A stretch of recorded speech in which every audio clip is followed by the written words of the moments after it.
അറ്റകുറ്റപ്പണികൾക്കായി കല്ലാർകുട്ടി അണക്കെട്ടിലെ വെള്ളം വറ്റിച്ച സാഹചര്യത്തിൽ അണക്കെട്ടിൽ അടിഞ്ഞുകൂടിയിട്ടുള്ള മണലും ചെളിയും കൂടി നീക്കാൻ നടപടി വേണമെന്ന ആവശ്യം. വെള്ളം പൂർണ്ണമായി വറ്റിച്ചതോടെ അണക്കെട്ടിൽ വലിയ തോതിൽ അടിഞ്ഞുകിടക്കുന്ന ചെളിയും മണലും ദൃശ്യമാണ്. ഇവ നീക്കം ചെയ്ത് അണക്കെട്ടിന്റെ സംഭരണശേഷി വർദ്ധിപ്പിക്കണമെന്നാണ് ആവശ്യം. 2018 പ്രളയകാലത്തുൾപ്പെടെ കല്ലാർകുട്ടി അണക്കെട്ടിലേക്ക് വലിയ തോതിൽ ചെളിയും മണലും വന്നടിഞ്ഞിട്ടുണ്ട്. ഇത് അണക്കെട്ടിന്റെ സംഭരണശേഷിയെ പ്രതികൂലമായി ബാധിച്ചുവെന്നാണ് വാദം.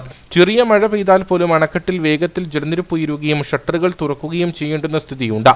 അറ്റകുറ്റപ്പണികൾക്കായി കല്ലാർകുട്ടി അണക്കെട്ടിലെ വെള്ളം വറ്റിച്ച സാഹചര്യത്തിലാണ് അണക്കെട്ടിൽ അടിഞ്ഞുകൂടിയിട്ടുള്ള മണലും ചെളിയും കൂടി നീക്കാൻ നടപടി വേണമെന്ന ആവശ്യം ഉയർന്നിട്ടുള്ളത്.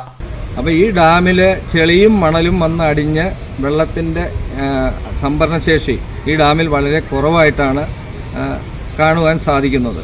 അപ്പോൾ ഈ വെള്ളം പറ്റിച്ച ഈ അവസരത്തിൽ തന്നെ KSEB അടിയന്തരമായിട്ട് ഈ ചെളിയും മണലും നീക്കം ചെയ്താൽ വെള്ളത്തിൻ്റെ സ്റ്റോറേജ് കൂടുന്നതാണ്. അപ്പോൾ വെള്ളത്തിൻ്റെ സംഭരണശേഷി കൂട്ടാൻ വേണ്ട ഈ പ്രവൃത്തി ചെയ്തതിന് ശേഷം മാത്രം വെള്ളം റീസ്റ്റോർ ചെയ്യേണ്ടതാണ്. അതാണ് ഞങ്ങൾക്ക് പറയാനുള്ളത്. വെള്ളം പൂർണ്ണമായി വറ്റിച്ചതോടെ അണക്കെട്ടിൽ വലിയ തോതിൽ അടിഞ്ഞുകിടക്കുന്ന ചെളിയും മണലും ദൃശ്യമാണ്. ഓരോ മഴക്കാലം കഴിയുന്തോറും അണക്കെട്ടിലേക്ക് ഒഴുകിയെത്തുന്ന ചെളിയുടെയും മണലിന്റെയും അളവ് വർദ്ധിക്കുന്ന സാഹചര്യമുണ്ട്.